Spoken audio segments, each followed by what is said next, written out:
Joe Biden pardoned you and a number of people who he thought Trump would go after. No, I take the opposite view. I don't think he should have given the pardons at all. Really? No, I don't think he should have, and I was vocal about that at the time. Can you refuse a pardon? That's less clear because in the case of the January 6th committee, he pardoned essentially the whole committee. And the fact that Schiff hasn't blinked since 1992. And he didn't take the news so well. The disgraced Democrat went on TikTok to complain. Behold. Hello, I'm Congressman Adam Schiff with some troubling news. Today, Kevin McCarthy removed me from the House Intelligence Committee, all for doing my job, for holding Trump accountable and standing up to the extreme MAGA Republicans. Bill Maher and Greg Gutfeld have officially had enough of Adam Schiff. And this time, they aren't sugarcoating a single word. No polite political banter. No carefully worded differences of opinion. They've dropped the gloves, stepped into the ring, and swung for knockout.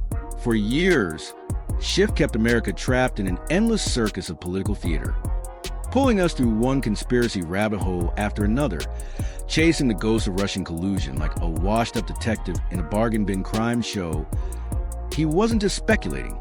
He was clutching on to flimsy, fairy tale dossiers as if they were sacred artifacts, waving them around on television. Let's stop talking about Trump. We talk about him too much. We want to tell people what we're going to do for them. Yeah. Healthcare, environment, those kind of issues. For example, I've seen you on TV a lot in the last couple of years. I know everything you know, or that you tell us, about the Russian situation.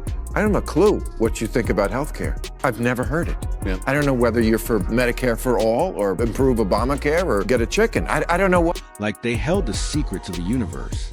With a straight face, he sold the public bold, bald-faced lies, pushing them as if they were carved into stone tablets straight from Mount Sinai. But now, that curtain of smoke and mirrors has finally burned away. The truth is out. The evidence is sitting right there, and it's ugly. And here's the real twist. He's not just facing criticism from political rivals, even people from within his own party. The ones who once defended him tooth and nail are turning on him with knives drawn.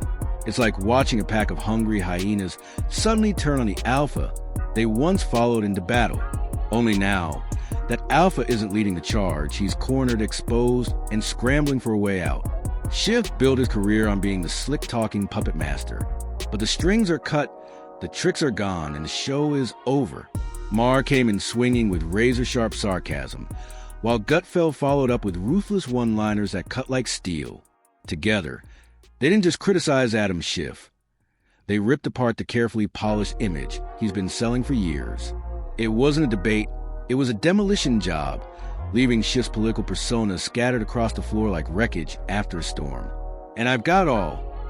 Every savage roast, every mocking smirk, every eye-roll-worthy reaction. This wasn't your typical cable news sparring match. This was a full-on live broadcast takedown. And yes, your eyes are not deceiving you. That really was Bill Maher, live on television, torching Adam Schiff without a shred of hesitation. For Adam Schiff, because he created 3 years of a massive fallacy that did so much damage to this country and made us miss probably one of the most important stories of our lifetime.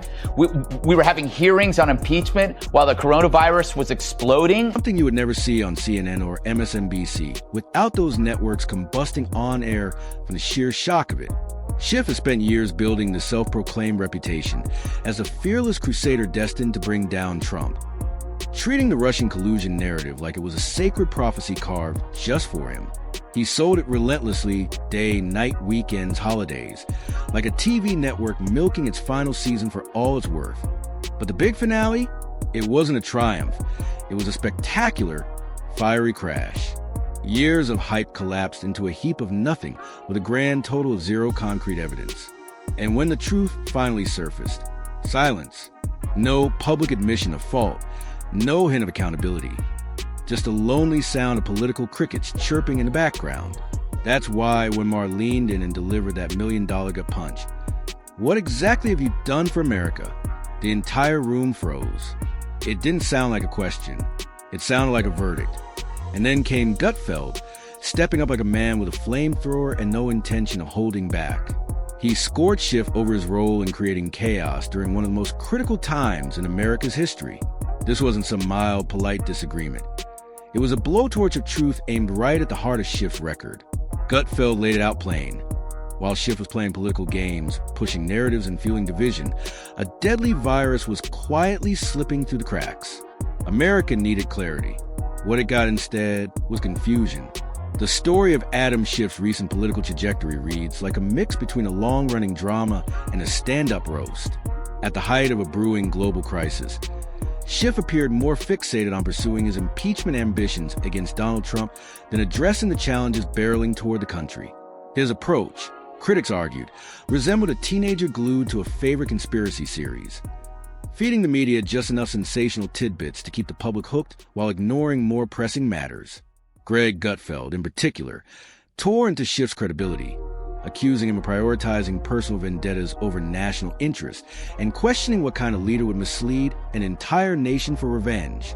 Gutfeld framed Schiff's impeachment push as a political circus that distracted from urgent threats like the coronavirus, insisting Schiff should face formal accountability, even if only his evil twin would openly call for prison time. Despite this barrage of criticism, Schiff seemed to emerge from these controversies relatively unscathed.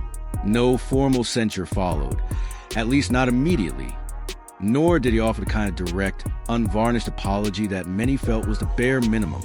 Instead, Schiff continued on, eventually being removed from the House Intelligence Committee by Speaker Kevin McCarthy, a move that his opponents framed as the long overdue closing of one of Washington's most enduring acts of political theater. Almost immediately after his removal, Schiff announced his run for the U.S. Senate in California, a timing many found too convenient to be coincidental. Critics argued that his tenure on the Intelligence Committee had been marked less by substantive oversight and more by calculated stunts designed to keep him in the headlines. For them, his Senate bid looked less like a call to serve and more like the next stage in the Adam Schiff show. Commentators like Bill Maher and Gutfeld questioned Schiff's political style, describing it as overly polished, evasive, and rooted in a careful alignment with the party's most progressive wing. When confronted with divisive cultural issues, such as whether trans women should compete in women's sports, Schiff sidestepped clear answers, opting for measured ambiguity rather than taking a firm stance. This political choreography, they argued, was emblematic of the performative politics many Californians had grown weary of. In Maher's view, Schiff's inability to plant his feet on contentious issues revealed a calculated caution that might ultimately cost him the Senate seat he's pursuing. The criticisms didn't stop at policy avoidance. Gutfeld accused Schiff of lacking a record of tangible legislative achievements, suggesting his career highlights were more about press conferences and partisan posturing than solving real problems like inflation, immigration reform, or national security. This, Gutfeld claimed, was not harmless showmanship. It was an entrenched pattern of performance over delivery. Even Schiff's connection to President Biden's controversial preemptive pardons raised questions, with whispers in Washington hinting at irregularities in how some of those pardons were authorized. If true, such revelations could undercut any future attempt by Schiff to avoid legal consequences, reinforcing the idea that political insiders shouldn't be able to evade accountability through backroom deals or questionable paperwork. In sum, Schiff's critics paint a picture of a man who has spent years mastering the art of political theater while sidestepping the work of governance.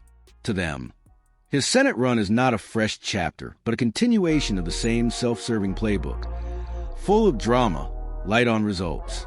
They argue that what America needs now are leaders willing to make tough calls, stand firm on principles, and deliver real solutions, not career politicians chasing the next spotlight.